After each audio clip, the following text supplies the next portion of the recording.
to this evening's discussion centering around the recently published book, The Jallianwala Bagh Journals by Shormishta Dattagupta.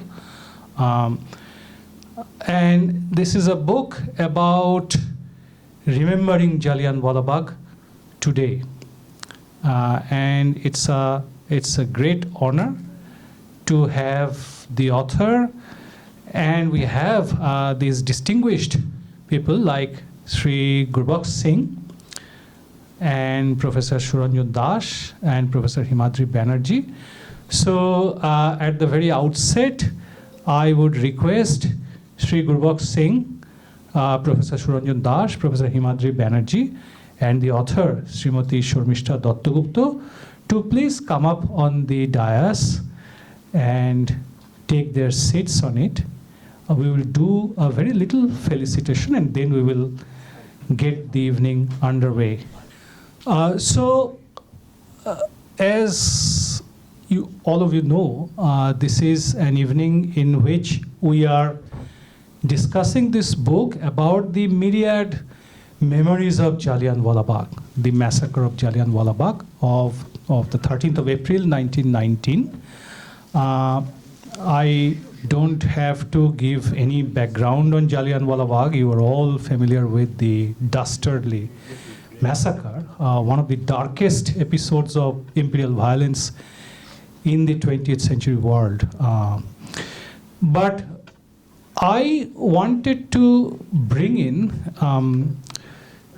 the history of the making of this book, because in around 2018-19, when the whole of India was preparing for the upcoming centenary of the Jallianwala Bagh massacre, to observe the centenary of the Jallianwala Bagh massacre, Srimati Shormishta Dattagupta, who is a very old friend of ours, she started this research project on the memories of Jallianwala Bagh, for which she traveled to Punjab. She interviewed many people, and she did a great documentation of the various forms in which Jallianwala Bagh is remembered by various groups of people up till that point of time. And that research, eventually in collaboration with the artist and curator and also a faculty member at Vishwabharati Shantiniketan, Sri Sanchayan Ghosh, Shormishta and Sri Sanchayan Ghosh, they put together a truly wonderful installation exhibition on Jallianwala Bagh, which was titled Ways of Remembering the Jallianwala Bagh Massacre and Rabindranath Tagore's Response, which was inaugurated in the Victoria Memorial Hall on, I think, the 2nd of March 2020. And Sri Gurbaksh Singh ji was there with us in the Victoria Memorial Hall on that day to inaugurate the exhibition, and therefore it's a special honor for us to have him back here to do this for us again. Now, tragically, that truly wonderful exhibition had to be closed down because Victoria Memorial Hall closed down in 2 weeks later because of the lockdown imposed by COVID-19. And therefore, the sort of, a long drawn out opportunity for people to see that exhibition was lost to the people, which was really tragic. But fortunately, much of that research has now been made available by Shormishta in the form of 2 books. One in Bangla called Jallianwala Bagh Journal, which was published in 2022 by Day's publication. And now the recently published English version, the Jallianwala Bagh Journals, which has been published by Jadavpur University Press. So, although the exhibition couldn't be seen by many people, although we have a short video of the exhibition, which we will, and of the research we will show later in this evening. But the interesting, the tremendously interesting research which was part of the making of the exhibition is now available in these books. So we are here to launch that book by our distinguished guests and speakers who are on the dais. And it's a privilege and honor really for us to have with us to do this, not only Sri Gurbakh Singh, who, as all of you know, is one of the icons of Indian sport. He is a two-time winner of the Olympic hockey gold, a former captain of the Indian hockey team, an Arjuna awardee, and many more. So it's really a great honor. Thank you so much, sir. And it's a special honor for us also to have with us on the stage two of the leading historians of modern India, Professor Suranjan Das, who, as all of you know, is one of the most eminent historians of India and happens to be my teacher and also my wife's teacher. So it's a special pleasure to have him here. The former Vice Chancellor of Calcutta University as well as Jadavpur University, and now the Vice Chancellor of Adamas University. It's an honor to have Professor Himadri Banerjee here, one of the leading experts of modern Indian history, especially Sikh history, who also happens to be my former senior colleague at Jadavpur University. And it's always a pleasure to have Shormishtha, who is an independent researcher, a bilingual researcher, and literary translator who writes on many things. She writes on the gendered histories of nationalism, sexualities, oral history, and so on and so forth. She has written many, many books, but because the evening is going, we don't want to prolong it unnecessarily, so I will desist from citing all of her works now. And so it's a special privilege and honor for the Alipore Museum to collaborate with Jadavpur University Press for this session, and it's also a great pleasure to have Professor Abhijit Gupta, Professor of English at Jadavpur University and the Director of the Jadavpur University Press, who have published this book, to have with us here today. So I will stop by making two short announcements. One is about the flow of this evening's proceedings. So next we will do a very little felicitation for those on the dais. We will present them with flower bouquets, after which I would request Professor Abhijit Gupta to say a few words about the decisions, about why Jadavpur University Press published this book and his take on the book. After which we will start with Sri Gurbakh Singh to say a few words to this audience about Jallianwala Bagh, about the book, about his memories of the exhibition, and about his connections to Jallianwala Bagh. Following which, we will request the author, Srimati Shormishtha Datta Gupta, to say about the research, speak to us about the research project, about the exhibition, about her recent trips to Punjab to follow up on that research project. And then we would have Professor Suranjan Das's reactions to the book and his thoughts on the project. And then we will conclude with Professor Himadri Banerjee's presentation on his thoughts on the book, and then we will have a Q&A from the audience. So that's the first announcement. The second announcement is about housekeeping.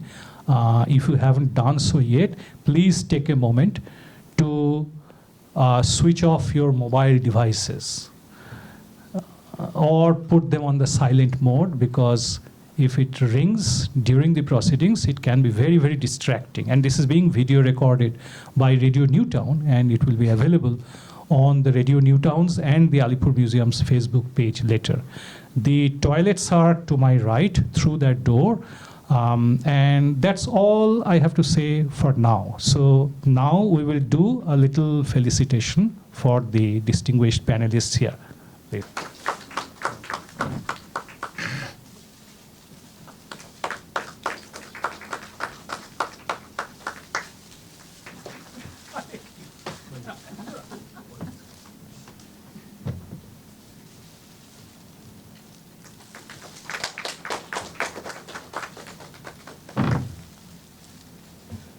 So may I now request Professor Abhijit to come up and say a few words about the book. Thank you very much for those words of welcome, Professor Sengupta, and may I join Professor Sengupta in welcoming you all to today's discussion and launch of Jallianwala Bagh journals. And a very warm welcome to you and Gurbakh Singh ji, Professor Suranjan Das, Professor Himadri Bandyopadhyay, and Sharmishta Dattagupta for making the time on this rainy evening to be here and to be part of this experience of the afterlife of this exhibition and the book. Publishers should not be seen or heard, so I will keep my comments few. But since I have these couple of minutes to speak a little bit about our experience of working with the book, let me say that Yadavpur University Press, which is sort of completed 12 years old recently, has been doing a number of titles both in the academic field as well as crossover. We try to do interesting books, but very few of them gave us so much pleasure as working on this particular book. And when Shormishta, who was also my senior in the English department in the dim and distant past when I was a student there, when she brought us this book, we very readily agreed, because it was this astonishing feat of archival recovery, but not just archival recovery. It was also a piece of writing which connected the past and the present in very vivid and compelling ways.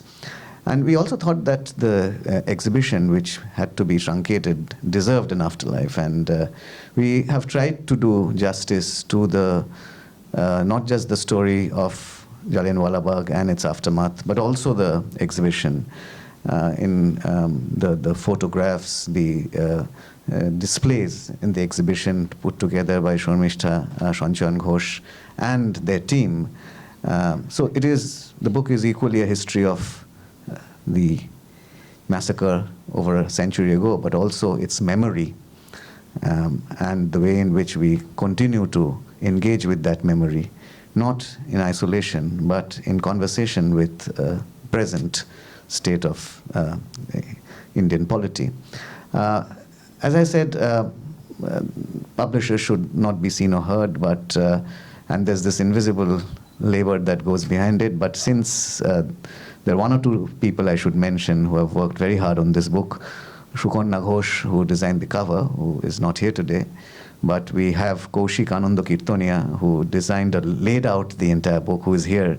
And he was, I believe, also one of the photographers for the exhibition. So he has had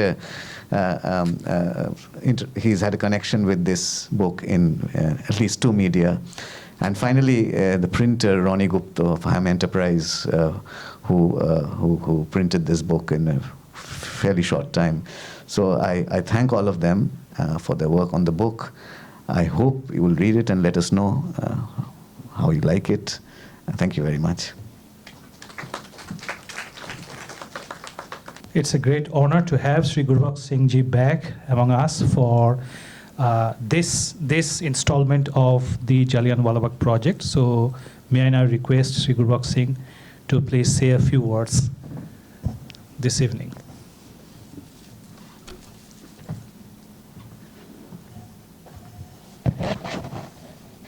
Good evening.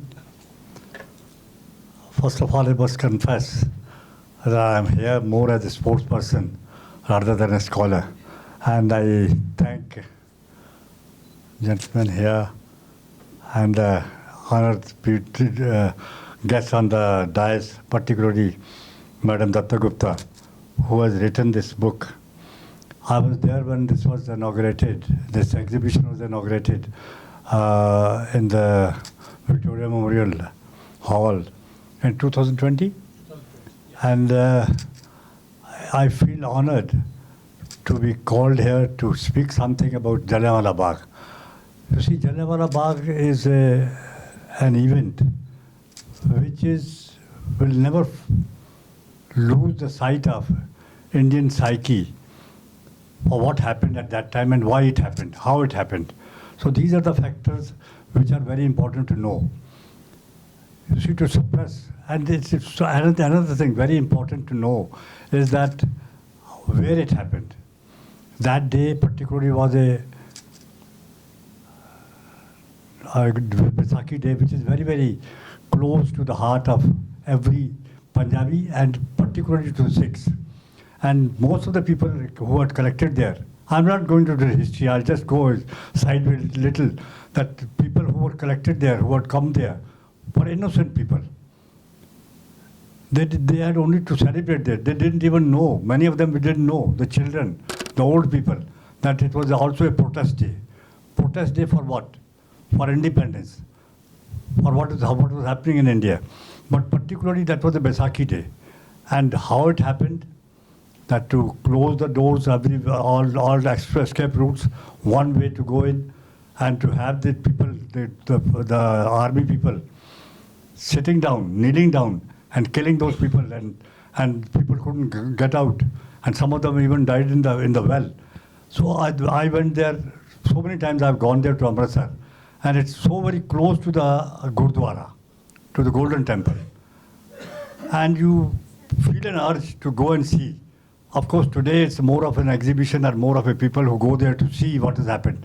But when you shudder, when you think of that people sitting there and being killed mercilessly, and they had nowhere to go, only to go to, some of them jumping into the well.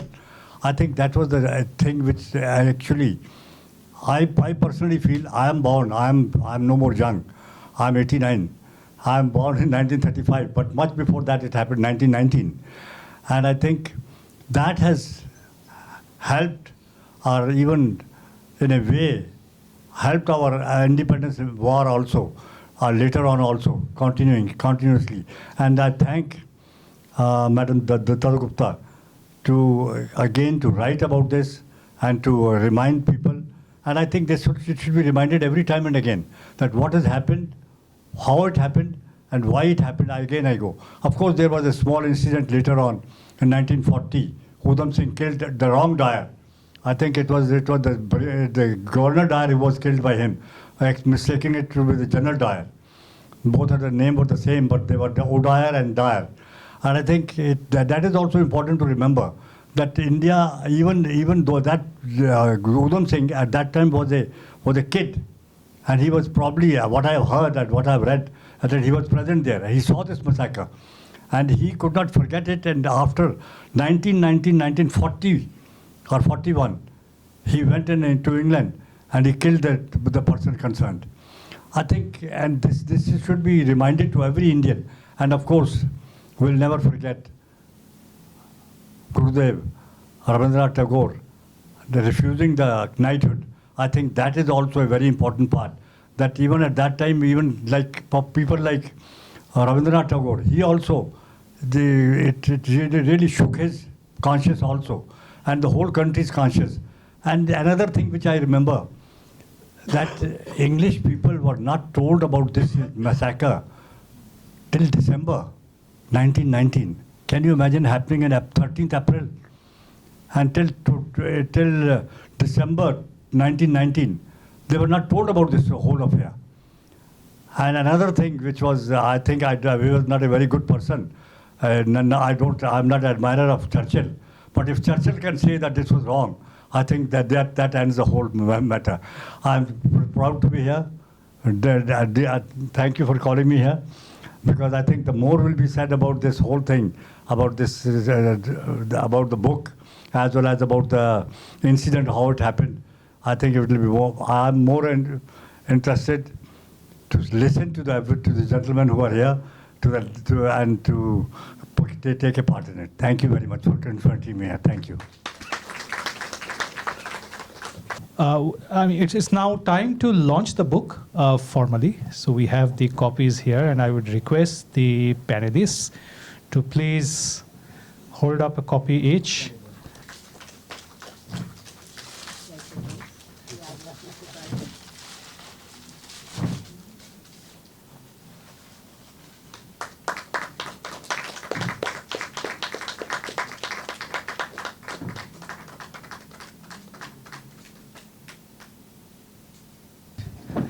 Thank you. So now the author, Shormishta Datta Gupta, I request her to speak about her experience with this research project. It has had quite a long journey now, and so her experiences at different points of the journey. So I request Shormishta to speak, after which we will show a 6.5-minute video on the research project and the exhibition, which had to be truncated only about 2 weeks after its inauguration. And then we will have a panel discussion. And I think, would you prefer to sit there? Yeah. So yeah. So I mean, it's up to you if you feel comfortable. Oh, okay. Yeah. Sure. So, Shormishta, please. This is all yours. Good evening, friends, and a very big thank you to each one of you who are here today. I can see many people here who have come on this rainy evening, some of whom have been a great source of support to me, not only through this particular, support to this particular work, but also in all that I've tried to do in the last few years. I'm not naming anyone, but it's really an honor to see them here today. And a few people who have been associated with my research and also with the installation exhibition. Some of them are here. My collaborator in the installation, Sean Chow, and I don't think he has reached, but he's due to come. Maybe he'll be a bit late. But I can see Chhatrapati here, Chhatrapati Datta, whose work we had, whose work on Rabindranath we had, used. It was a very significant piece of work in the installation at the Victoria Memorial Hall. I'm really grateful to Sri Gurbaksh Singh, who also came and we met at the exhibition, to come all the way to be here today. And of course, like all of you, I'm waiting to hear two very eminent historians. I'm sure that all of us will go back with new thoughts and ideas that their observations are going to evoke. So I really wish to thank both Himadrida and Shuranjanda deeply for agreeing to come, and I have learned a lot from both their work. Apart from that, a very special thanks to Himadrida, who's not only here today, but who has guided me throughout since the day I decided to, start my reading around Punjab of 1919-20. And not only has he guided me in my research, he has connected me to the Punjabi community of Kolkata, of Bengal, and to historians in Punjab. With the lifetime of work on Punjab that Himadrida has done, everyone knows him.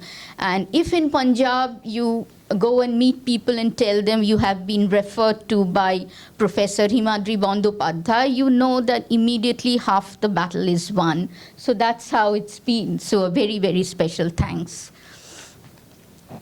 I'm also very grateful to the Alipore Museum and its director, Dr. Jayanto Sengupta, for organizing today's talk and also for supporting and hosting the installation exhibition in the Portrait Gallery of Victoria Memorial Hall when he was heading it.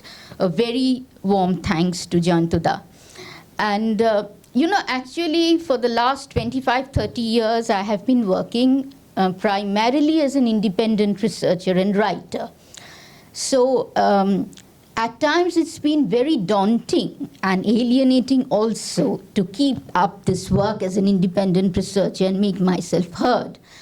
But at other times I have had huge support in the recent past from institutions like Victoria Memorial Hall, or from the School of Cultural Texts and Records, Jadavpur University, or from the Guru Nanak Dev University, Amritsar. So there have been these supports have also come in and really bolstered me in big ways. I'm really proud that Jadavpur University Press has brought out this book with a lot of care, and I wish to thank both Abhijit Gupta and Kaushik Anandakirtaniya, who are, both of them are here today.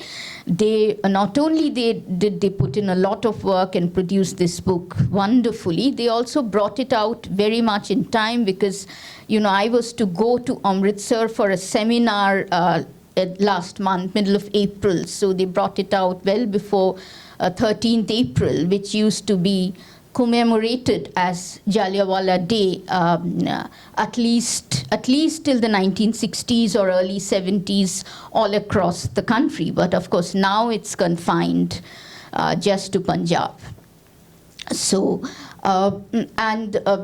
because the book came out on time and I could go to Amritsar last month, I felt very humbled that the book could be launched in Amritsar at that seminar at GNDU. And I could actually meet the people who contributed local narratives, their family memories, community memories in a big way to my work, and I could personally present copies of the book to them. And it's been a huge honor to, get responses after a few days after they leafed through the book. They've been sending me heartfelt responses and comments, and that was of immense significance to me. At this point, I really cannot help sharing with you one such response that I have received from Amritsar. And I would like to show you some. See, this is a portrait of Rabindranath Tagore, as you all can see. Okay, so I received this all the way from Amritsar by courier last Tuesday, that's 7th of April, just a day before the poet's 163rd birthday. And this was sent to me by the painter's grandson from Amritsar. The painter's name is G.S. Sohan Singh. He comes from an artist family. His father, Gyani Singh Nakash, was a fresco painter, and most of the fresco work that you see inside the Golden Temple had been done by Gyani Singh, and the family runs an art heritage shop in Amritsar. And the family they are a rich repository of Sikh history, Sikh paintings, and all of that. Apart from this, there is another angle to the family history, and that is the painter G.S. Sohan Singh had lost his elder brother Sundar Singh. 2 bullets had pierced Sundar Singh's chest on 13th April at the Bagh. So, overwhelmed as I am holding this painting, this very, very precious gift, I've been wondering ever since I received this gift that what made Sohan Singh do this painting. It was done in 1961, that is the centenary year of the poet's birth.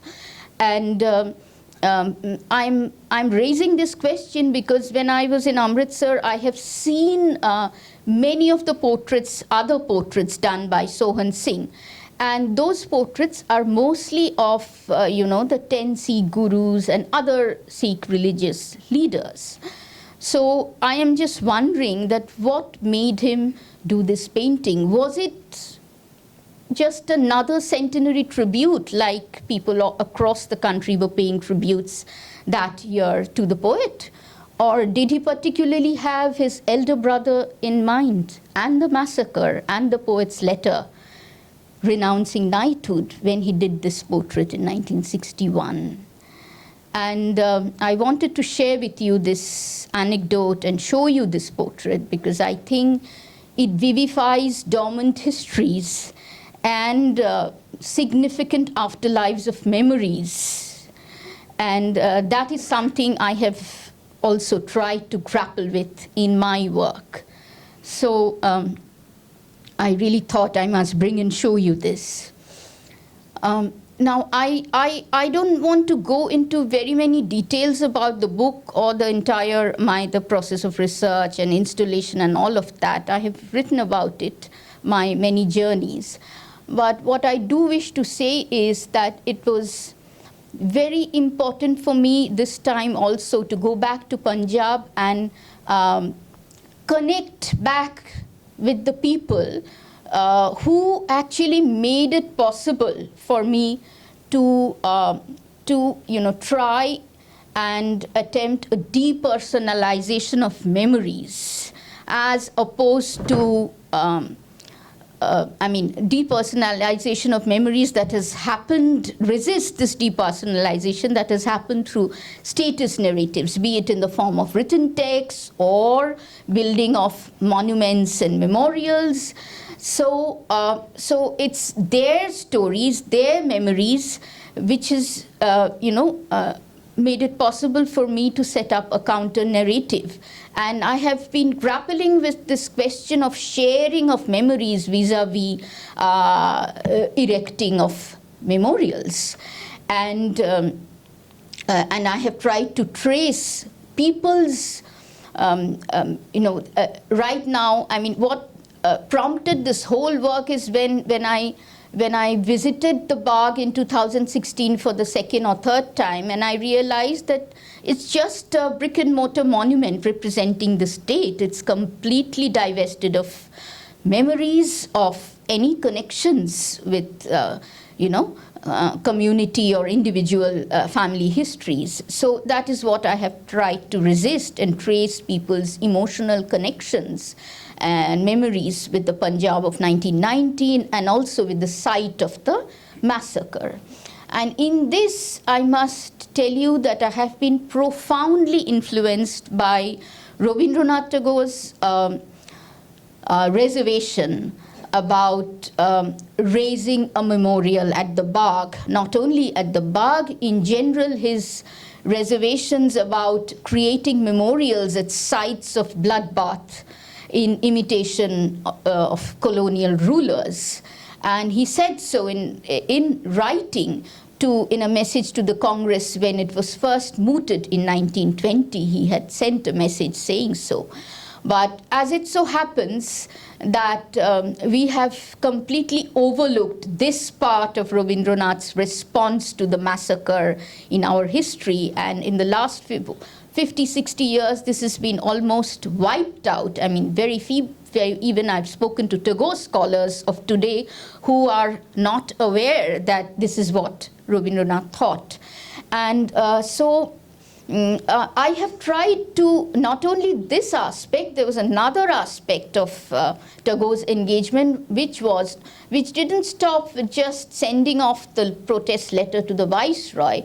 For at least another 1.5 years, in 1920, when the dire debates were up in the British Parliament, he was continually trying to write to people all over the world. And then in 1920, when he traveled to Europe and America, speaking about British crimes in India, particularly in Punjab, and raising public opinion against misgovernance and injustice in Punjab. So that bit too has been overshadowed, and his disagreement with Gandhi and Congress on the memorial at the Bagh, that too. So I have tried to foreground these aspects in my work, and while doing so, I have tried to raise the question, a key question, which is that what do we remember today when we think of Jallianwala Bagh? What is it that we remember, and what is it that we have forgotten or we have not been allowed to remember? That is the question I pose centrally, and try to go into different aspects of, this forgetfulness.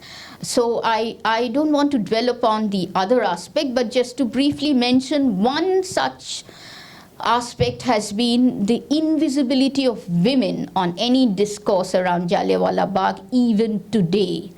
So that is one of the things that's disturbed me greatly, and I have tried to counter that through personal narratives, oral narratives that I collected 5-6 years ago, through archival records of depositions of women that were done in 1919-20 during the various inquiry committees that was on at that time, and also through literary representations of Punjab and of Jallianwala Bagh that were produced in colonial India. So these three kinds of sources I have used to counter the invisibility of women, and there are several other aspects to this politics of memory.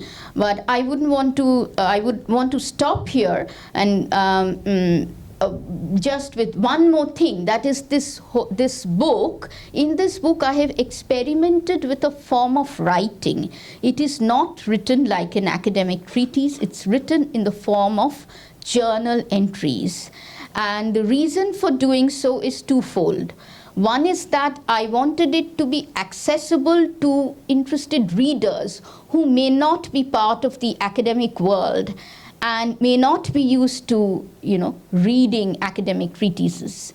So on the one hand, I have authenticated every single source with detailed notes, bibliographic references and notes. On the other hand, the main text is written like a journal to make it accessible to a wider public. And the second reason is that of experimenting with this form is I also wanted to evoke a whole range of feelings and emotions in the readers. And that is why in the middle of my writing, I have tried to bring in photographs, paintings, poetry, songs, and excerpts from memoirs, and a whole lot of other things, not only from the past, but also from contemporary India.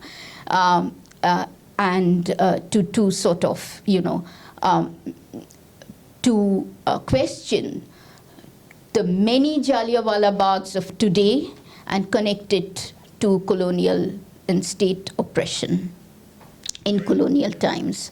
So with that, I would like to stop now, and if you look at this 6-minute video, I think you'll get a better sense both of the book and of the installation exhibition, which was wonderfully, with marvelous artistic direction by Shancha and Ghosh, and it was, the research and curation was mine. So the book and the thing, please take a look at the video. Thank you so much.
दिन खून के हमारे प्यारे न भूल जाना, खुशियों में अपने हम पर आंसू बहा के जाना, दिन खून के हमारे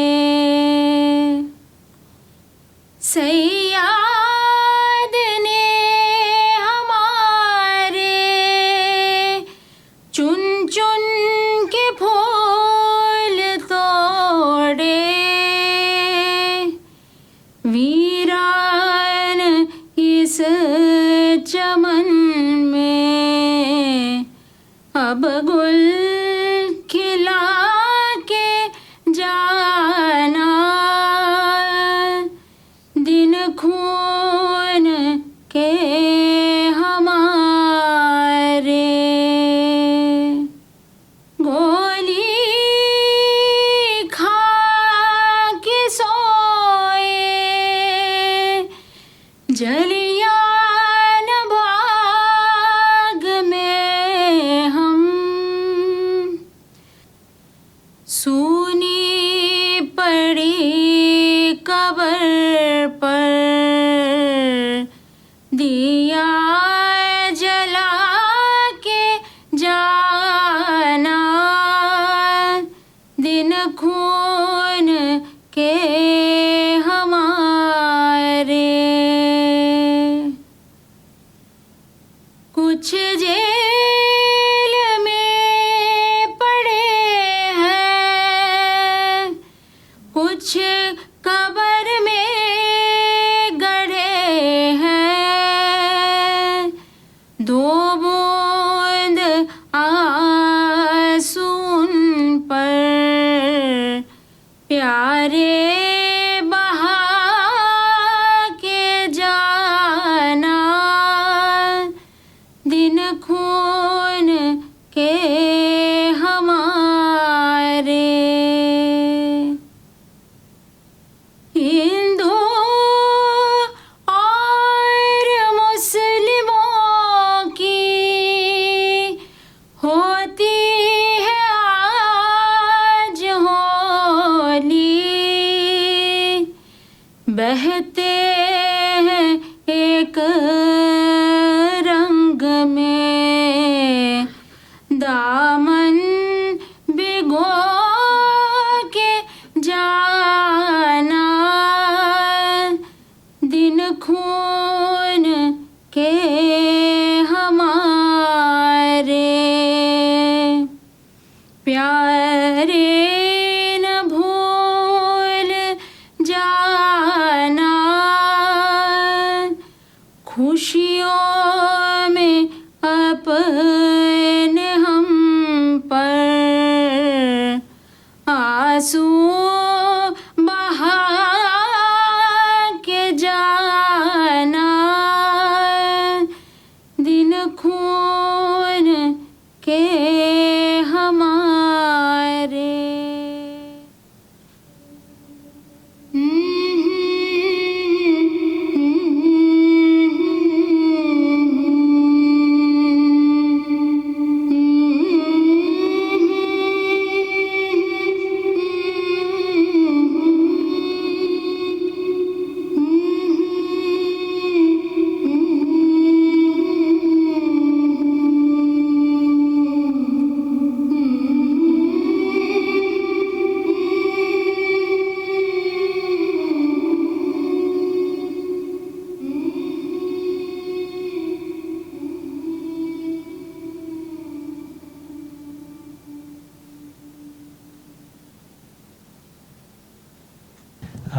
brought back the memories of the exhibition from 2020. Okay, so I would now request Professor Suranjan Das to speak to us about his thoughts on the book and on the Jallianwala Bagh theme in general. Respected Mr. Gurbakh Singh, respected Himadrida, Shormila Dattagupta, distinguished members of the House, which fortunately includes my esteemed colleagues and students from my two previous universities of Calcutta and Jadavpur University, my friends one friend from school, college and university, and of course my esteemed friends as Shomikda, Debanjan and Snehashish Shud. Could I first say a very big thank you to Dr. Jayanta Sengupta and his colleagues for enabling me to be a part of this happy occasion. Well, let me admit at the outset that I was very hesitant to be a part of this panel, partly because of the presence of Himadrida, who is an acknowledged and acclaimed expert on the Punjab history, and we are discussing Jallianwala Bagh today.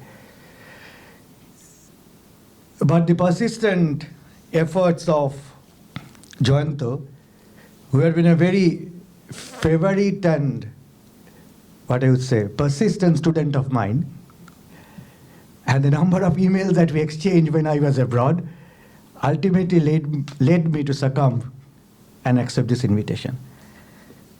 The other reason why I'm here is also an email from a very favorite colleague from Jadavpur, Abhijit. Abhijit had been a very esteemed colleague of mine at Jadavpur University, and he had extended helping hand to me at very crisis points of the university governance. So when he emailed me finally, I could not say no. Anyway, let me be very, very brief, because Himadrida is here and we are eagerly awaiting his submission. Could I first, in very unequivocal terms, compliment the author for presenting the reading public with an out-of-the-genre publication?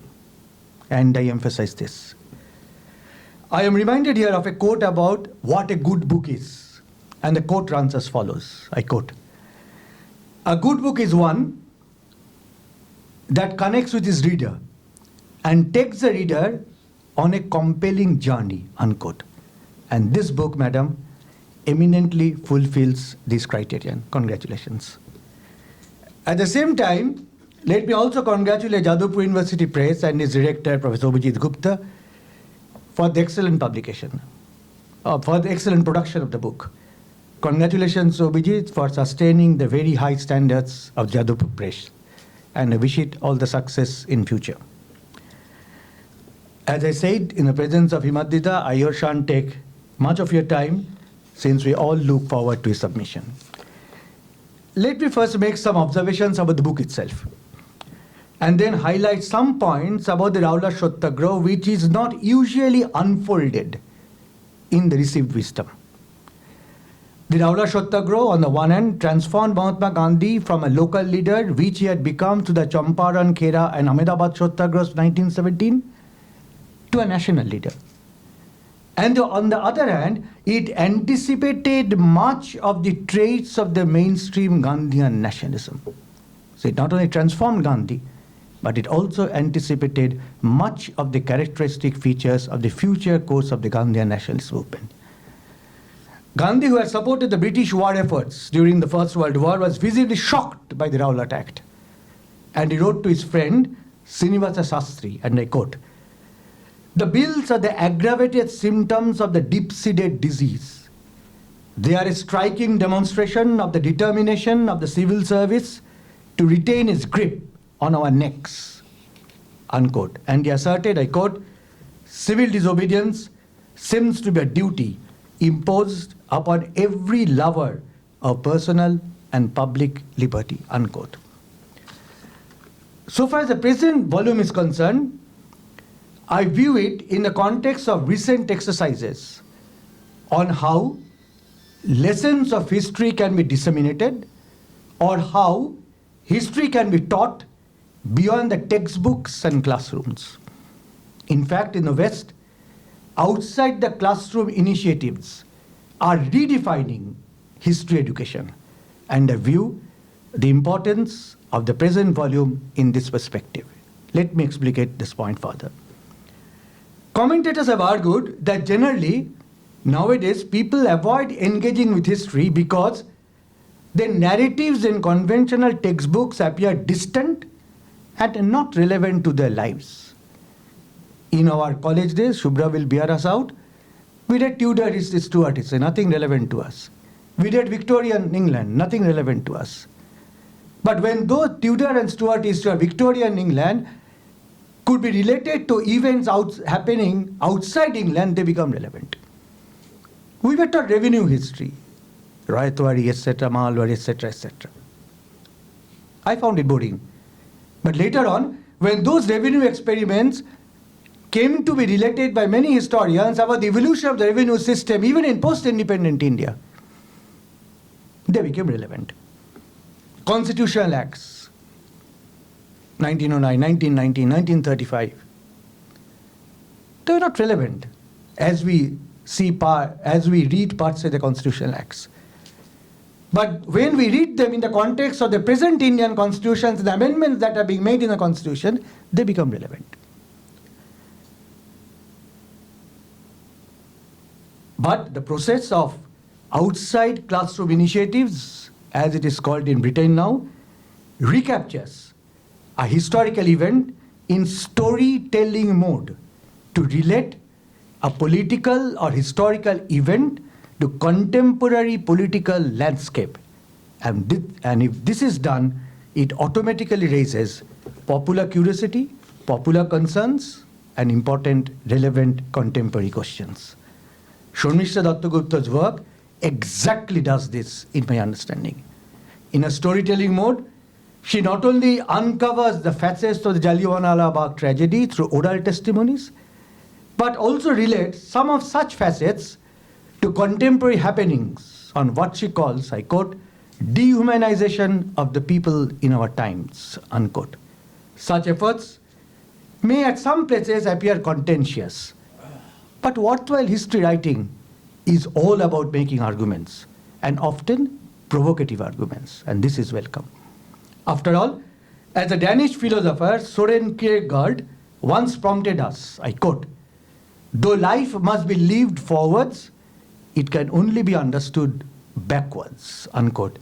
And this remark came to my mind as I was reading Dattagupta's book. Frankly, as I went through Dattagupta's masterpiece, I was reminded of the famous English historian E.P. Thompson's remark, and I quote, historical explanation discloses not how history must be eventuated, but why it is eventuated, in the way and not in other ways, unquote. And the present book fulfills this expectation by adopting a novel style of presentation and fulfills the requirements of what the author has attempted, in her own words, I quote, a pedagogic experiment in public history, unquote. A captivating part of the book is the appendix, which recreates for us Gurudev Rabindranath's response to the Jallianwala Bagh massacre. Here we have interesting sections of facsimiles of Tagore, Andrews, Tagore, Robert Bridges, Tagore, Gordon Milburn, Tagore, William Rothenstein, and Tagore, Frederick Van Eden correspondences. But I may not be wrong in suggesting that Tagore-Gandhi communications on Jallianwala Bagh and contemporary national politics could have also found a place in the appendix.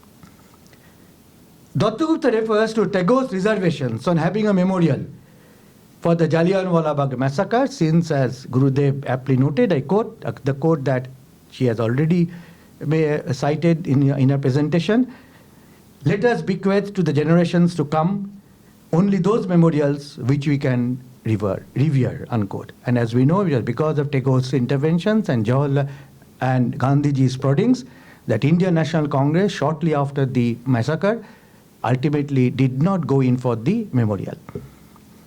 But now we have the Jallianwala Bagh National Memorial. And our author was visibly upset, as was natural.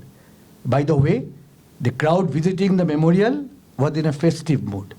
visitors clicking selfies in front of the topiary of the sepoys and having picnic with loud music in the garden, and in author's words, I quote, completely disengaged from what the massacre symbolizes, unquote.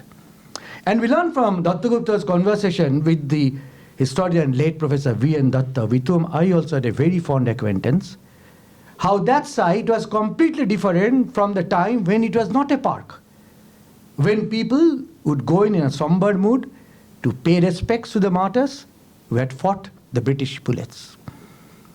I do understand the author's reservations about the Jallianwala Bagh Memorial. But we have post-colonial memorials which had been set up to memorialize atrocities in human history all over the world. I particularly mentioned the Holocaust Memorial in Jerusalem, the memorial to the murdered Jews of Europe in Berlin, or the United States Holocaust Memorial Museum in Washington, all of which I had the occasion to see. My question is, would we have the same feeling when we visit these memorials as our author had when she went to the refurbished Jallianwala Bagh Memorial? Do differences occur between state-sponsored and public-sponsored memorials? Is the problematic related to what is called the politics of memorialization? These questions need to be addressed. Our author's oral evidence brings to surface again certain interesting issues relating to the Jallianwala Bagh tragedy. I draw attention to the House to the fantastic chapter entitled "Where Have All the Women Gone?", to which Dr. Gupta referred during her submission, in which she poignantly highlights the failure of historians to document the sufferings of the Punjabi women in the run-up to and the aftermath of the Jallianwala Bagh tragedy. Here I would like to share my own experience when I was doing a short piece on the Raula Shottargu in Calcutta, which unfortunately missed the attention of the eminent historian Ravinder Kumar when he brought out the seminal volume on Raula Shottargu. And madam, there also I was surprised to find in the police files and the government records complete absence of women victims and women participation. Surely there was, but that is, you have rightly highlighted a point which needs to be probed and looked into by historians, not only for the Punjab massacre, but also for the other massacres that occurred during the Raula Shottargu. Another issue which came up during the author's discussion with a history professor at Guru Nanak Dev University was, and I quote from Dr. Gupta, quote, "We have never discussed why important people in Punjab who could have protested chose to remain silent when Rabindranath Tagore gave up his knighthood. The big question is, why no such strong protest emerged in Punjab? On the contrary, we saw the massacre was followed by an enormous rush of awarding titles." Unquote. This is from your page 161 of the book. The author was also told that none else than General Dyer was invited to the Golden Temple and conferred the title of honorary Sikh after the horrors of 13th April. The author stops at recording these not widely known facts, but perhaps the conversations could be pushed further in future to explore possible explanations of this problematic. I now take the opportunity of underlining some of the facets of the Raula Shottargu which are not generally outlined, and would like to know from the author if she had come across them in a journey of documenting the memory of Jallianwala Bagh massacre. First, traditionally, the anti-Raula movement has been viewed within the paradigm of the emerging Congress nationalist struggle. But recent studies have indicated that in 1999, the Congress actually lacked the machinery for agitational politics in most parts of the country, including the Punjab. The eminent historian Sumit Sarkar goes so far as to state, and I quote, "The Congress as such was not in the picture at all," unquote. So the anti-Rowlatt star was essential and elemental of evil. I was wondering if our author got this feeling as she went around in the Punjab and interviewed the people on the tragedy. Secondly, Gandhi undertook a whirlwind tour to arouse national feelings against the Rowlatt Act. but he did not visit the place, that is Amritsar, where the Rowlatt Satyagraha reached its peak. My question to the author is, did this fact strike any of our interviewers? Thirdly, the national outrage against the Rowlatt Satyagraha Act in the Punjab was preceded by an unprecedented economic crisis. The ruthless recruitment for the army to fight the First World War, the war exactions, rising price level that according to one estimate doubled between 1914 and 1919, the declining real ages of artisans and workers, the British connivance between the failure of the Swadeshi People's Bank of Punjab, all these had contributed to an economic discontent in the storm centers of the Satyagraha in the Punjab, Amritsar, Lahore, Jallianwala and Alipore. Was this economic context mentioned by the author's interviews? Besides, the returning First World War soldiers to Punjab brought fatal infection from abroad, like influenza, which took a heavy toll on the population. Did our author come across any reference during the oral interviews of any evidence of the Raj-induced public health issues generating an anti-colonial psyche among the people in the region? Fourthly, the anti-Rowlatt campaign in the Punjab, which reached its climactic point at Jallianwala Bagh, revealed a general trend in Gandhian nationalism. And what was that trend? The tendency of crossing the Gandhian barriers beyond a certain point. We have repeatedly seen that although Gandhi would initiate a movement in a restrained manner, the movement tended to become more radical than Gandhi himself wanted it to be. This trend was manifest during the anti-Rowlatt stir in the Punjab too. For instance, the Rowlatt Satyagraha began in a typical disciplined Gandhian manner. The first Hartal was fixed, interestingly, on a Sunday. And the Mahatma explicitly declared that, I quote, employees who are required to work even on Sunday may only suspend work after obtaining previous leave from their employers, unquote. He also shunned the suggestion for a no revenue call. Ravindra Kumar, in his introduction to the seminal volume that I had already mentioned, argues that the Rowlatt Satyagraha was essentially an urban phenomenon, where mostly small businessmen and other sections of the urban populace was involved. But recent researches have shown that once the Rowlatt Satyagraha began, around the main Satyagraha, a whole range of protest politics developed. Amritsar, for instance, witnessed militancy of Muslim artisans and workers. On 11th April, strikes were organized in Mughalpara railway workshop, the situation turning so serious that the British withdrew from the city to the cantonment. In some cities, even people's committees were formed which took control of the city administration in the days preceding the Jallianwala Bagh tragedy. We have the instance of the emergence of a militant group called the Danda Fauj under Chamandin, who paraded the streets of Amritsar with lathis and toy guns, displaying such inflammatory posters as, I quote, O Hindu, Muhammadan and Sikh brethren, enlist at once in the Danda army and fight with bravery against English monkeys. Leave off dealings with the Englishmen. Close offices and workshops. Fight on. This is the command of Mahatma Gandhi, unquote. Different places in the Punjab experience sporadic public attacks on the symbols of colonialism, like telegraph lines, post offices, and police outposts. Besides these days, in the Punjab, there was an unprecedented Hindu-Muslim fraternity. Interestingly, a whole range of rumors, even surrounding Gandhi, contributed to the radicalization of the Rowlatt Satyagraha in the Punjab. And this trend of rumors contributing to the radicalization of a Gandhian movement once it had reached a particular point was the trend in future phases of Indian nationalist movement. And this trend was also seen in the anti-Rowlatt Satyagraha in the Punjab.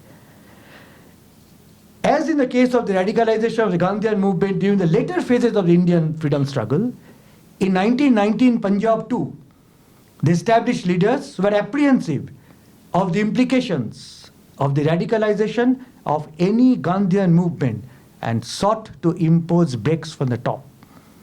We have thus Rambuj Dutt desperately trying to control the militancy of the working class in and around Amritsar during the prelude to the Jallianwala Bagh happening. I was wondering if our author could enlighten us if such instances of radicalization were referred to during our interviews, and if she could interview some of the descendants of the labor and popular activists from the Jallianwala Bagh days. I began by referring to an unprecedented police torture that was unleashed on the people in Amritsar and surrounding areas after the Jallianwala Bagh episode. Amritsar was placed under martial law on 15th April. Repression reached such heights that any Indian who did not offer respectful salutation to a passing European could be seized. Even a crawling order was issued by which any Indian using a lane by an European lady had to crawl the whole length of that lane. As many as 18 persons were hanged on flimsy grounds during the Punjab's martial law regime. I would like to know from our distinguished author if she came across such instances during her journey through the Jallianwala Bagh massacre. Let me conclude by once again complimenting Sharmishta Dattagupta for fulfilling in her own way her objective of going beyond the statist narratives of the massacre. And I quote from her, I quote, "To question the things we have remembered and the things we have forgotten or have not been allowed to remember when we talk of Jallianwala Bagh," unquote. But as we know, the Rowlatt Satyagraha, although it reached a climactic point in Jallianwala Bagh, also affected a significant part of the country, Gujarat, Delhi, Madras, Bombay and Calcutta. Perhaps the path shown by Sharmishta Dattagupta in unraveling the facets and implications of the Jallianwala Bagh massacre in Amritsar could be used to recapture the happenings surrounding the Rowlatt Satyagraha in other parts of the country, to have a holistic understanding of what was surely the first anti-national mass outburst against the Raj. The Rowlatt Satyagraha was unsuccessful in making the British scrap the Rowlatt Act, but undoing the Punjab wrong became the rallying point in the next phase of our nationalist movement, the Khilafat non-cooperation struggle. With this, could I once again compliment Sharmishta Dattagupta for presenting us with this wonderful volume. Thank you very much indeed. Thank you so much, Suranjanda. You have given us so much food for thought. And the last discussant this evening will be Professor Himadri Bandopadhyay, who will speak in Bangla, and then we can have probably a response from Sharmishta, and then questions and answers. আপনাদের সভায় আহুত হয়ে কৃতজ্ঞ বোধ করছি। একে সাধ সঙ্গত বলা যাবে কি না সে বিচার সভাপতি গুরবক সিং করবেন। আমন্ত্রণের জন্যে বন্ধুবর জয়ন্ত সেনগুপ্ত ও লেখিকা শর্মিষ্ঠা দত্তগুপ্তর প্রতি ধন্যবাদ। উপাচার্য সুরঞ্জন দাসের প্রতি আমার যে অসীম ঋণ তা পুনরুক্তি করার অপেক্ষা রাখে না, আমাকে মনে রাখতেই হবে। আজকের অনুষ্ঠান জালিয়ানওয়ালাবাগ জার্নালস বইটির প্রকাশকে কেন্দ্র করে আবর্তিত হচ্ছে। বইটির লেখিকা প্রায় এক দশক ধরে নানা মহাফেজখানা দলিল দস্তাবেজ ঘেঁটে লেখ্য প্রতর্কগুলি সন্ধান করেছেন আর বহু বিদগ্ধ ও সাধারণ মানুষের মৌখিক লিখিত ইতিহাস উল্টে পাল্টে দেখেছেন। অতঃপর তিনি বিচিত্র ও বিভিন্ন বয়ানের সুচারু বিশ্লেষণ করেছেন। বইটি মনোগ্রাহী এবং নান্দনিক প্রকাশের জন্যে আমি যাদবপুর বিশ্ববিদ্যালয়ের মুদ্রণ ও প্রকাশন বিভাগকে বিশেষভাবে ধন্যবাদ জানাই। বইটি পড়তে গিয়ে মনে হয় পড়তে গিয়ে দেখা যায় লেখিকা বলেছেন 1919 সালে জালিয়ানওয়ালা বাগে কোনো বাগ অর্থাৎ বাগান ছিল না, কেবল একটি উঁচু টিলার মতো ছিল। স্থানটি কার্যত জনপদ চিহ্নরহিত। 1919 সালে সুভাষচন্দ্র যখন কংগ্রেসের অধিবেশনের জন্য যান, তখনও তিনি জালিয়ানওয়ালাবাগে কোনো সৌধ দেখেননি। কিন্তু স্বাধীনতার পর 1951 সালে ভারতের প্রথম রাষ্ট্রপতি জাতীয় স্মৃতিসৌধ নির্মাণের জন্যে গিয়েছিলেন। সেখান থেকেই লেখিকার মতে এক নতুন ধরনের জাতীয়তাবাদী রাষ্ট্রীয় প্রাধান্য মিশ্রিত অতীত চেতনা উপস্থিতি খেয়াল করা যায়। বহু বছর আগে কলেজ পড়ুয়াদের সামনে পাঞ্জাবের কৃষি অর্থনৈতিক বিবর্তনের আলোচনা করতে গিয়ে একটা কাঠামো হাজির করেছিলাম। সেখানে গ্রামাঞ্চলে ক্যানেলে জল গেল, বন্ধা মরুভূমি আধুনিক কৃষিযোগ্য ভূমিতে পরিণত হলো, দূর থেকে কৃষকরা ছুটে এলো, সেই জমিতে সোনার ফসল ফলল। আবার ঔপনিবেশিক রাষ্ট্রের অর্থনৈতিক প্রাচুর্য পাশাপাশি আর একটা ছবি ভেসে উঠত, কৃষি ঋণ নিয়ে কি করে কৃষকরা তাতে আটকা পড়ছেন এবং ক্রমশ দিনমজুর পরিণত হচ্ছে। কৃষি জমি বিক্রি করে তারা কেউ কেউ অন্য জায়গায় চলে যাচ্ছেন, নিজের ঘটি বাটি জমি জায়গা বন্ধক রেখে বা বিক্রি করে। তাদের একাংশ আবার সেনাবাহিনীতে বাধ্য হয়ে নাম লিখিয়ে যোগ দিল প্রথম বিশ্বযুদ্ধে। 1918-তে যুদ্ধ শেষ হলো। 1918-তে তারা বাড়িতে ফিরল। যুদ্ধ অবসানের পর সিপাহীরা যখন ঘরে ফিরল, তাদের অধিকাংশেরই চাকরি ছিল না। সেনাবাহিনী থেকে বরখাস্ত রুজি হাজার লোকগুলি স্বভাবতই বিক্ষুব্ধ। ওদিকে জিনিসপত্র, যা সুরঞ্জন দাস বললেন, অগ্নিমূল্য, রুটি রুচির সন্ধান নেই, সংসারে নিত্য টানাটানি, তার মধ্যে বাইরে থেকে আসা গ্রামাঞ্চলে ইনফ্লুয়েঞ্জা জলের রোগ প্রকোপ শুরু হলো। এই সব মিলিয়ে ইংরেজ বিরোধিতার হাওয়া বেশ জোরদার হলো। এটা অবশ্য নতুন নয়, এর আগে পাঞ্জাবে আর একবার ঘটেছিল। চেনাব কলোনিতে যারা একসময়ে ব্রিটিশ সরকারের সবচেয়ে বেশি অনুগত প্রজা ছিল, তারা 1907 সালে বলে উঠল, হঠাৎ ব্রিটিশ রাজ অত্যাচারী।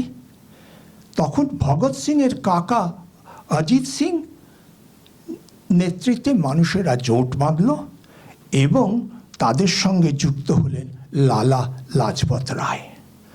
তখন একটা নতুন স্লোগান হলো, পাগড়ি সম্ভাল হো জাঠা, অর্থাৎ হে কৃষক সাবধান হও, নতুন প্রতিরোধের দিন আসছে। 1907 সালে বিদ্রোহ কিছুদিনের মধ্যেই ইংরেজেরা দমন করল, খানিকটা নরমে কিছুটা গরমে। কিন্তু বিদ্রোহীরা আপাতত মাথা নোয়ালেও বিদ্রোহের গন্ধ বাতাসে থেকে গেল। 1919-এর রাওলাট সত্যাগ্রহ শুরু হবার সময়ে গ্রামাঞ্চলের কৃষক ও শহরের মধ্যবিত্ত ব্যবসায়ী অন্য সব শ্রেণী একজোটে আন্দোলনে যোগ দিল। সেই পরিপ্রেক্ষিতে পাঞ্জাবের রাজনৈতিক হাওয়া গরম হলো।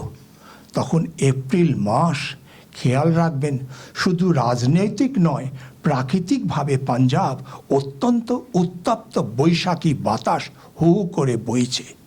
বৈশাখীর দিনে লোকেরা জালিয়ানওয়ালা বাগে প্রতিবাদ সমাবেশের জন্য জমা হলো। সেখানে বেরুবার ছোট পথটি বন্ধ করে দিয়ে গুলি চালানো হলো। মারা গেলেন প্রচুর মানুষ। সারা দেশে গরম হাওয়ার ঝড় আছড়ে পড়ল। আমার জানার পরিধি এইখানেই থেমেছিল। কিন্তু জালিয়ানওয়ালাবাগ জার্নালস বইটি আমাকে নতুন ইতিহাসের সন্ধান দিল। পাঞ্জাবের বিক্ষুব্ধ মানুষের অবয়বকে নতুন রূপ দেওয়ার চেষ্টা করলেন শিল্পী সঞ্জয়ন ঘোষ। ভিক্টোরিয়া মেমোরিয়াল হলে জালিয়ানওয়ালাবাগকে কেন্দ্র করে তিনি তুলে ধরলেন এক প্রতিস্পর্ধী বয়ান। ভিক্টোরিয়া মেমোরিয়ালের কে কেন্দ্র করে আস্তে আস্তে প্রচলিত ছকের বাইরে এক নতুন প্রদর্শনী হলো। লেখিকার রচনাটি পড়লে সেই প্রতিস্পর্ধাগুলিকে অনুভব করা যায়। আখ্যান ঔপনিবেশিক আখ্যান বিরোধী সেই প্রদর্শনী গড়ে তোলার সময়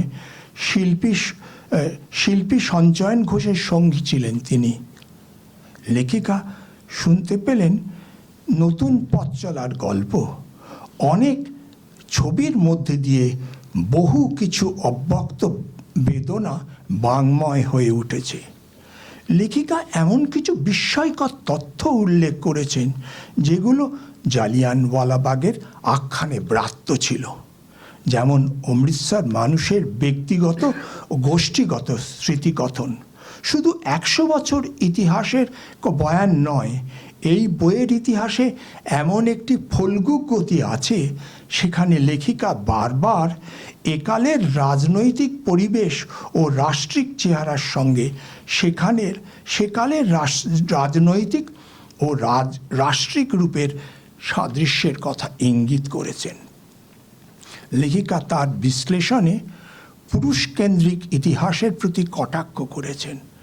অনেক ক্ষেত্রেই মেয়েদের কিভাবে পাশ কাটিয়ে যাওয়া হয়েছে, এমনকি সরলা দেবী চৌধুরানীর মতো ব্যক্তিত্বকে কিভাবে দেখা হয়েছে জালিয়ানওয়ালাবাগ এর ইতিহাসে, তারও আলোচনা আছে।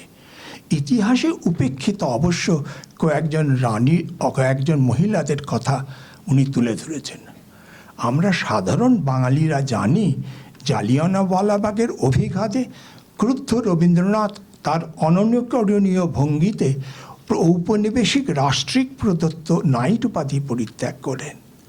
তবে জালিয়ানওয়ালাবাগের পরবর্তীকালে যে স্মারকটি নির্মিত হয়েছিল সেটি রবীন্দ্রনাথের মনোভূত ছিল না, অনেকেই বলেছেন।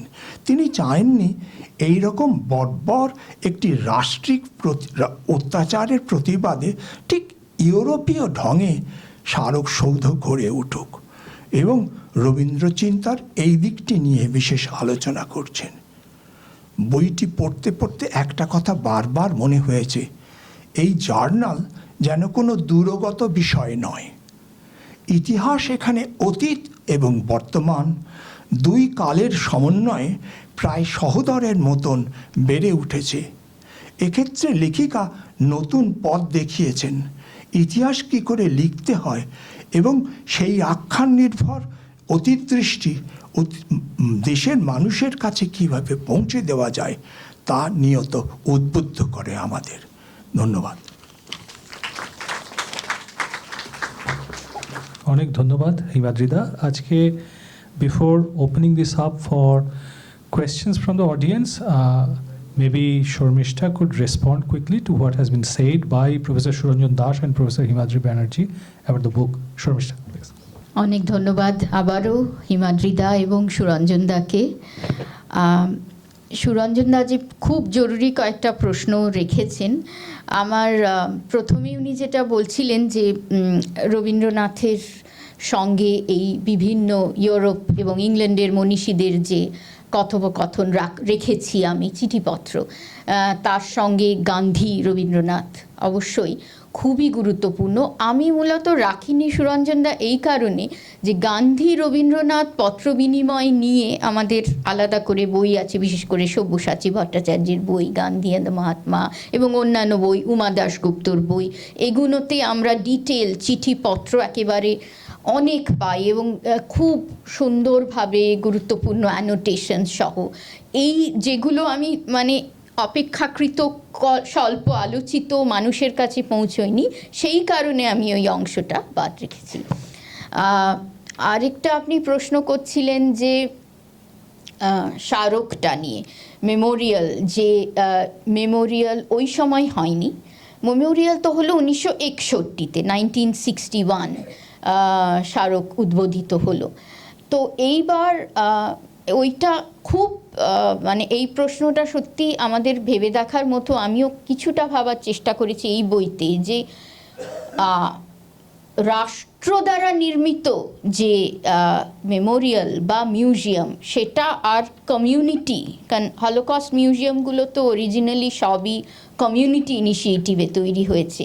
আজকে আমাদের দেশে কমিউনিটি ইনিশিয়েটিভে তৈরি হওয়া মিউজিয়াম খুব কম, কিন্তু তবুও হয়েছিল। ভোপাল গ্যাস ট্র্যাজেডির পর ভোপালে হয়েছিল, গুজরাটে একটা চেষ্টা হয়েছিল 2002-এর পর, কনফ্লিক্টোরিয়াম, সেটা তারপরে আর বেশি দূর এগোয়নি। তো সেখানে তো মানুষজনের একটা অ্যাক্টিভ ইনভলভমেন্টের মধ্যে থেকে জিনিসটা গড়ে উঠছে, তাদের একটা সে থাকছে রিপ্রেজেন্টেশন নিয়ে, তাদের বয়ানগুলো ইনক্লুডেড হচ্ছে।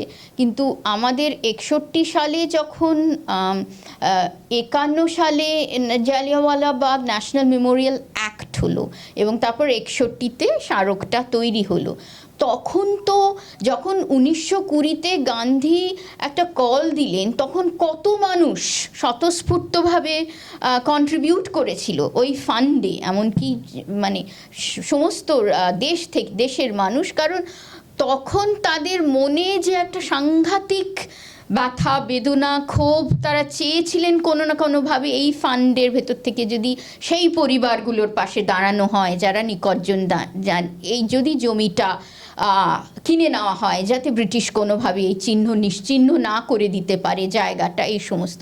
কিন্তু 61-তে যখন অ্যাক্ট, 51 অ্যাক্ট, তারপর 61-তে যখন সৌধ নির্মাণ হচ্ছে, তখন তো আর মানুষের কোনো যোগদান বা মানুষের কোনো মতামত সেখানে স্বতঃস্ফূর্তভাবে কি বলবো, মানুষকে সাথে নিয়ে সেটা করা হয়নি। এবং তারপরেও মানে যা অমৃতসরে গেলে যেটা বারবার শোনা যায়, এবারও গত এই এপ্রিলেও শুনে এলাম সেমিনারের মধ্যেও, সব সময় যে পরিবারগুলো এখনও অমৃতসরে আছে, যাদের কেউ না কেউ মারা গিয়েছিলেন বা আহত হয়েছিলেন, তারা প্রত্যেকে বলে যে আমাদের কখনো কোনো মানে কেউ, আজ বলে না, আজ তো আমরা 2024-এ দাঁড়িয়ে আছি, 61 থেকে শুরু করে আমাদের কোনোভাবেই কেউ কোনো কনসাল্ট করেনি, কেউ ডাকেনি, আমাদের কোনোভাবেই আমাদের স্বর কে কোনো রকম গুরুত্ব দেওয়া হয়নি। এইটা তাদের একটা আজ অবধি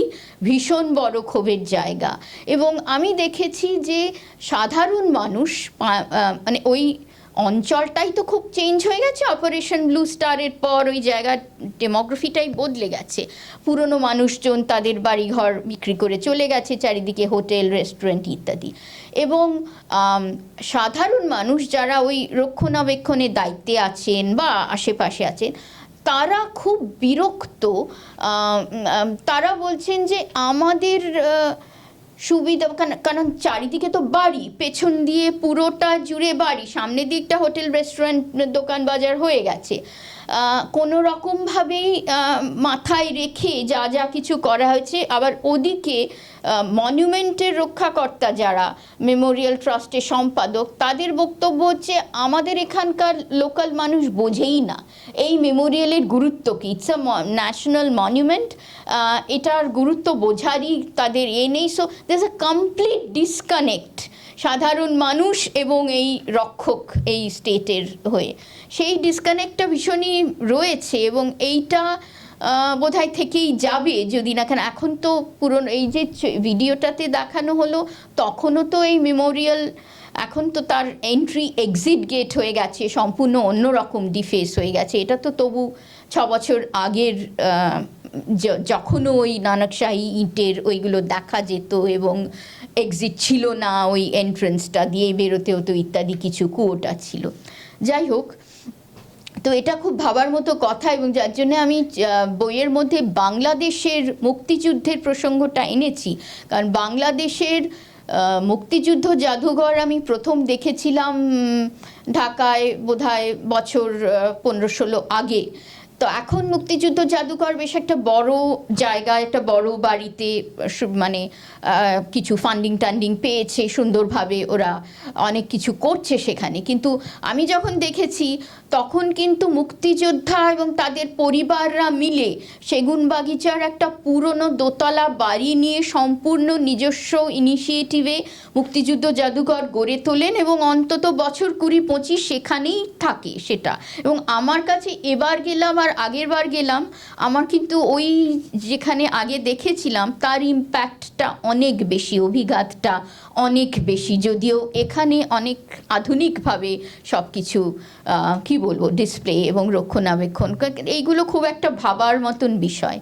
আর বাকি যে প্রশ্নগুলো আপনি রাখলেন রাওলাট সত্যাগ্রহ কে ঘিরে, সেখানে আমি যেটা দেখেছি, প্রথম কথা হচ্ছে যে আমি লেবার মুভমেন্ট বা অন্যান্য পপুলার মুভমেন্টের সঙ্গে যারা জড়িত ছিলেন সেই সব পরিবারগুলোর সঙ্গে আমি কথা বলিনি।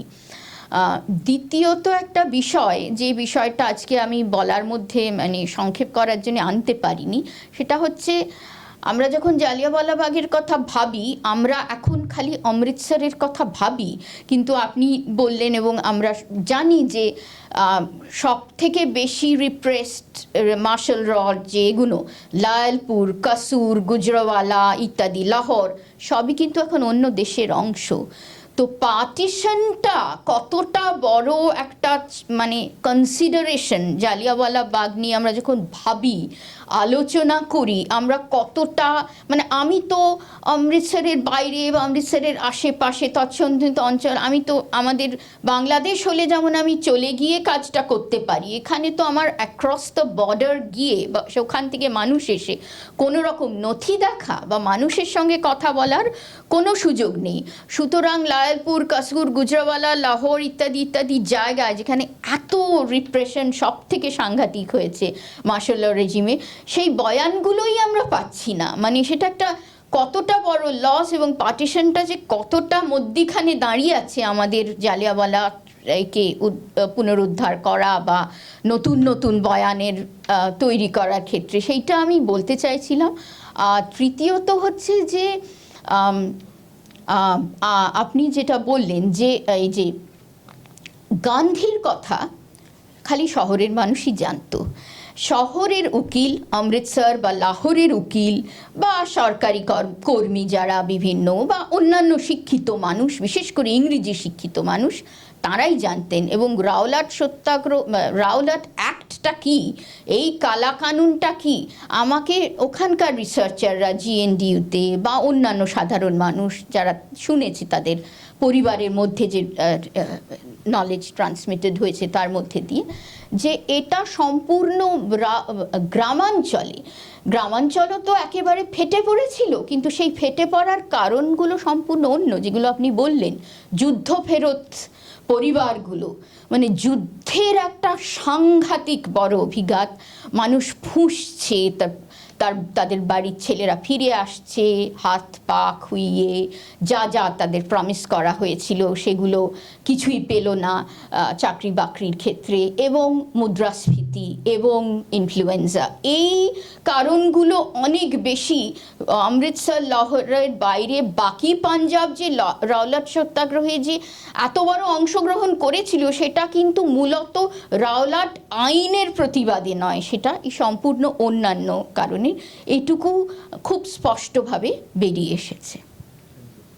আমরা রাষ্ট্রিক ইন্টারভেনশনটাকে খুব খারাপ বলে মনে করছি, সত্যি কথা। কিন্তু আমরা কলকাতার লোকেরা কতটা শিখেছি, খুব নিষ্ঠুরভাবে একটু তিক্ত কথা বলতে হয়, যে এই যে কোমাগাতা মারু হয়েছিল 1914-তে, যখন তারা নামলো জাহাজ থেকে, সেখানে গুলি চালানো হয়েছিল, এবং তারপরে যে বিরাট মেমোরিয়ালটা গড়ে উঠল, সেটাতে সরকারি দাক্ষিণ্য পুরোপুরি ছিল। এবং এই যে যা স্টেশনটার নাম পাল্টে দেওয়া হলো, সেখানেও কিন্তু রাষ্ট্রিক ইন্টারভেনশন রয়েছে। অর্থাৎ সেখানে তো আমরা কোনো প্রতিবাদ করিনি, সেখানে তো মেনে নিয়েছি। খুব তিক্ত লাগছে, কিন্তু মেনেছি, প্রতিবাদ করিনি। অনেক ধন্যবাদ সবাইকে। যে আলোচনা হলো এবং যেভাবে আমরা অনেক নতুন ভাবনার খোরাক পেলাম, এই নিয়ে আজকে আপনারা যারা এসছেন, আপনাদের নিশ্চয়ই প্রশ্ন রয়েছে বা সংক্ষিপ্ত মন্তব্য রয়েছে। যদি আপনাদের প্রশ্ন থাকে এখন করতে পারেন, তাহলে কর্ডলেস মাইক আপনাদের কাছে পৌঁছে যাবে। অনুরোধ করছি প্রশ্ন যতদূর সম্ভব সংক্ষিপ্ত রাখার, আপনার পরিচয় দিয়ে প্রশ্ন করবেন যদি থাকে। স্যার, সুরঞ্জন দাস বললেন যে পাঞ্জাবে জালিয়ানওয়ালা বাগ ম্যাসাকারের পরে এফেক্টটা সেরম মানে পড়েনি, সেটা ঠিকই বলছেন আপনি। কিন্তু স্যার তারপরে যে ডক্টর হিমাদ্রি বানিজি নোজ, তো তার জাস্ট কিছু এক বছরের মধ্যে নানকানা সাহেবের প্রোটেস্ট খুব বড়োভাবে আকারে হয়, আর পুরো নন ভায়োলেন্ট মুভমেন্ট সেটা হয় যে মাহান্ত ওইখান থেকে ওঠানো, যেটা যে ওই মাহান্ত যে ওই নানকানা সাহেবে ছিলেন তাকে ওইখানে হাঁটাবার। তো ওর থেকে শিক্ষা পেয়েই আমাদের দেশবন্ধু চিত্তরঞ্জন দাস এই তারকেশ্বরে এই আন্দোলনটা ওই আকালি মুভমেন্ট থেকে প্রেরণা নিয়ে করেছিলেন।